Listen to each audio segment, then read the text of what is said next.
Namaste and welcome to class, and thank you so much for sitting with me with your undivided attention.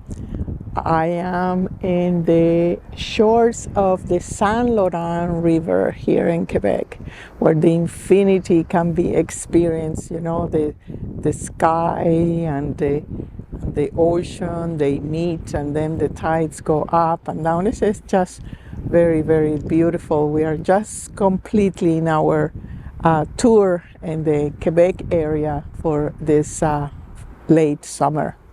And in today's class, I want to talk about the busy mind in relationship to time. You may, and I for sure know, that you have at these times an increment of mental activity. And it's not necessarily the amount of thoughts that you are all battling here or there, which are present more rapidly, the different topics. Let's say you're thinking about the laundry for 1 second, and then you're thinking on your job for 2 seconds, and then you jump very, very quickly. And in these times, it's not only the rhythm of how your thought comes, but it is also how you are approaching your life. If the mind is, you are noticing that is in the way, that you like to calculate things, that you like to know how things are done, and this first need to be done and this is second, and there's a little tint of control in that, where you want things to go your way because that's the way you were thought about it, or it's just because you think is logically the more accurate way to go through your life. And there is a place for that kind of mind when you are, let's say, constructing a video. You say, well, first you have to take this video. Where I'm going to take this video? Where is no noise, where the light is correct, where all this logic deductions on the action. I'm not talking about those. You keep using that so you can function in your daily life and your skills of navigating the life that is concrete. But there is other part where the mind cannot enter, and is the mind where you yourself, your own inner world, is rapidly changing. And this is what right now all the teachers and healers and mediums are saying. We are at the age and in the middle of a great shift. And the mind need to be upgraded on that, and need to be some kind of understanding of how we should work in a complete different way using our mind. The first thing I am suggesting to you is be aware about the compression of time. And let me explain a little bit about this. And you thought, okay, I need to apply the logic in certain linear way to get to a certain point. But at this time, it's about that the present moment gives you the information for you to act more in a squeeze way. Let me explain to you. For example, we are in the road here, and we have certain plans, of course, and getting home or about the work or about the meetings and so on. But there is a place where the now is so much present that you are in front of the void and you don't know what it will be next.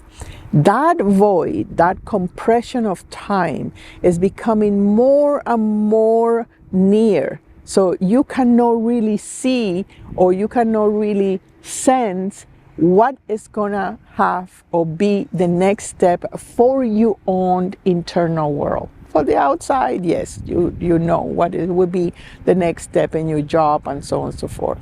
But inside, there is a gap of silence, and it's a gap of waiting. And that's where the second thing is, your patient need to be at play.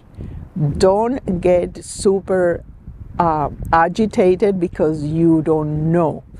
Calm down is part of the shift where the time is saying no more your personal will, no more what you want when you want it. Is now what is available in the time and is only in the immediate, is not in that long term where you can apply your mind and your mind skills.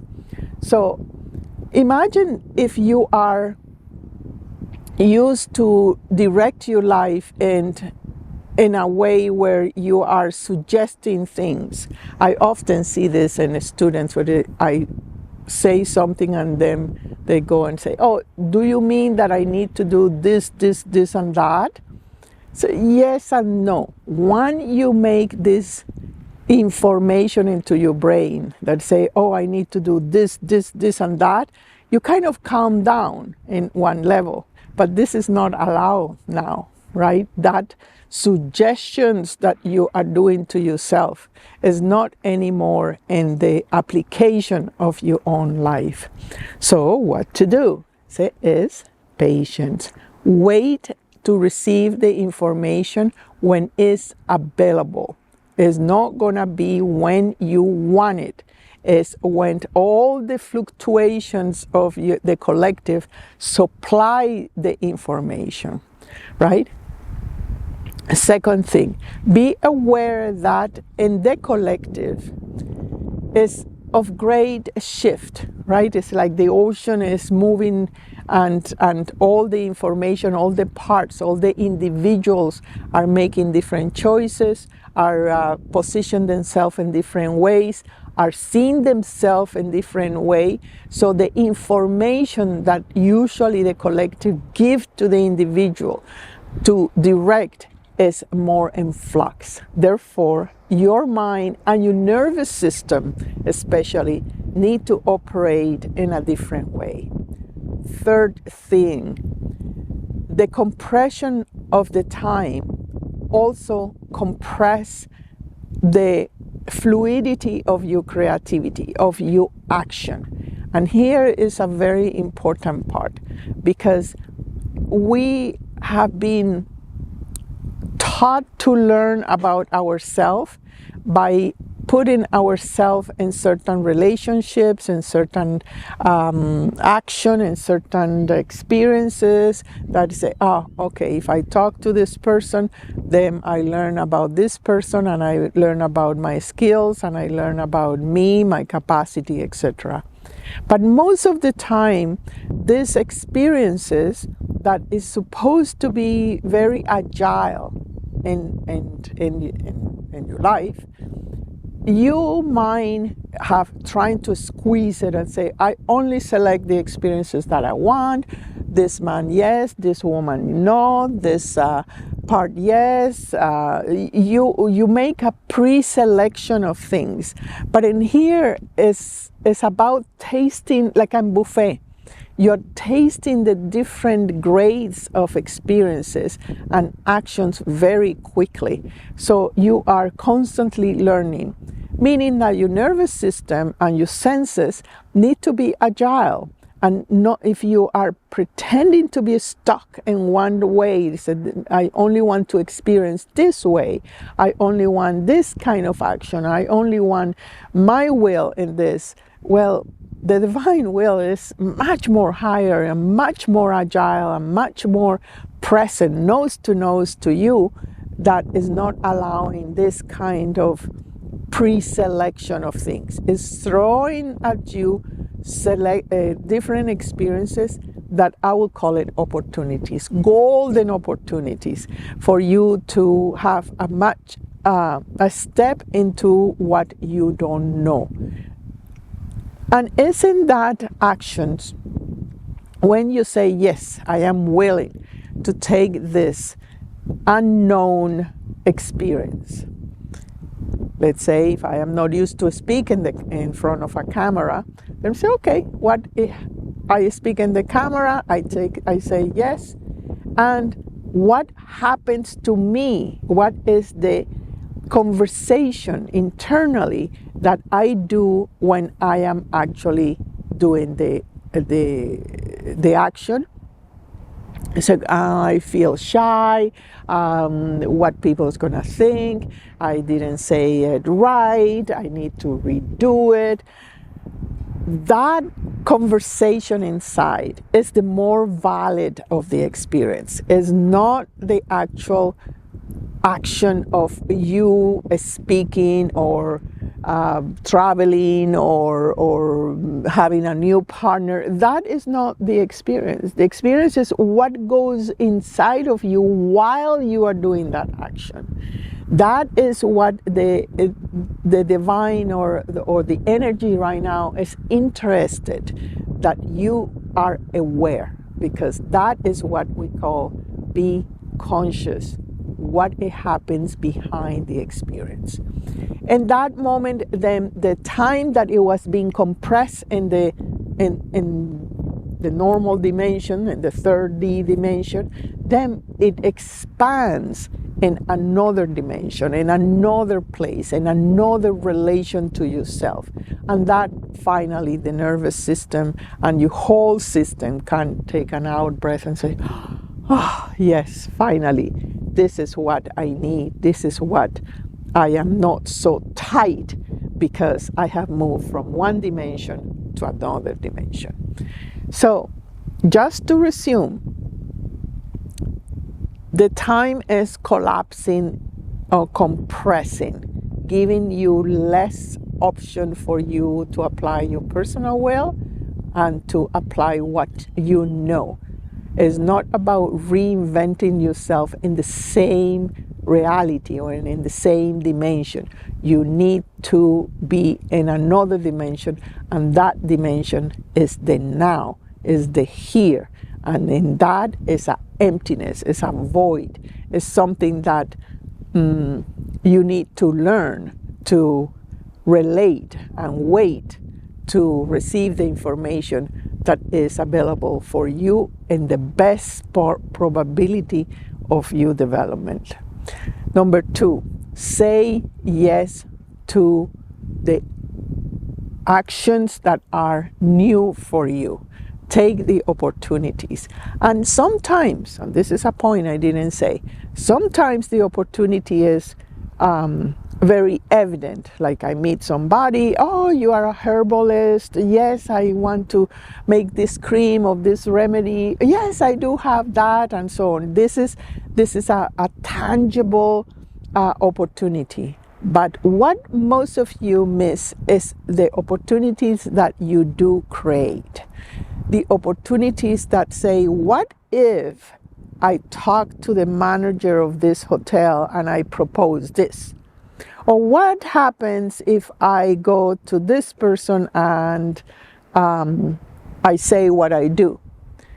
Right? It's you creating your own creation.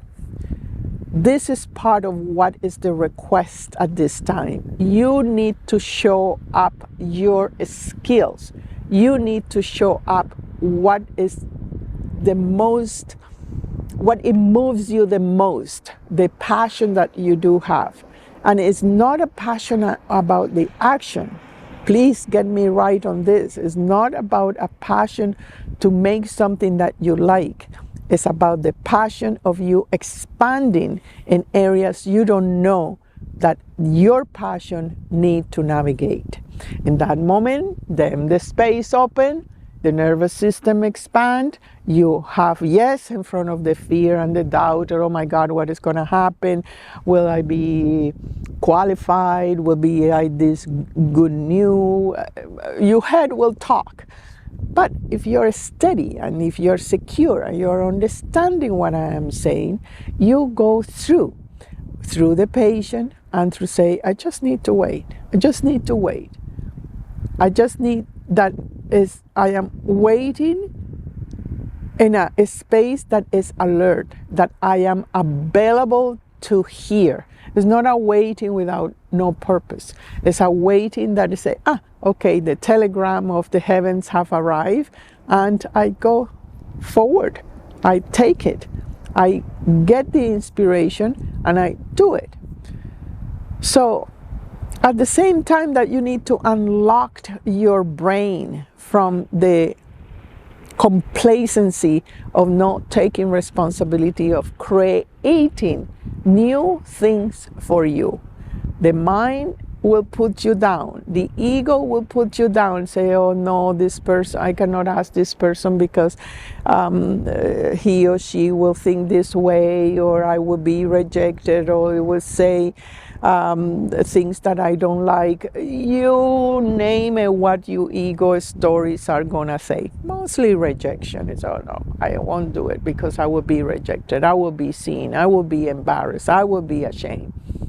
All that I hope at this time, through our conversations, you are able to spot the ego and say, no, I am not going to listen to you. I am going to take the unlimited probability that I know I need to take certain actions.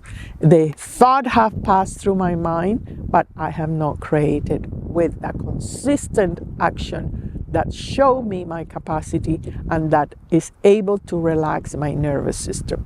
Otherwise, sweetheart, I am so sorry to tell you, but your nervous system is going to be in a very compressed situation.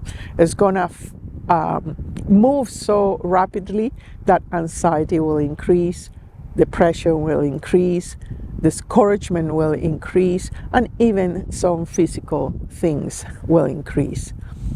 So it's important that you decide that actually you have no choice. Decide if you are going to be in the now and the here. Decide that what the now won't tell you everything. The now is innocent, is empty, is precious, is sacred, is unique to you, and is related to your higher self, is the higher self, is the presence of the higher self. And if you are able to give it a chance through the choosing it higher self instead of the mind, you are in the road of a golden flowers to heavens. And I'm not saying heavens, everything will be nice and you will be calm and so on and so forth. You just simply will be more authentic, more grounded, more unique, more meaningful, and more happy. I thank you very much for sitting with me, and I will see you in our next class. Namaste.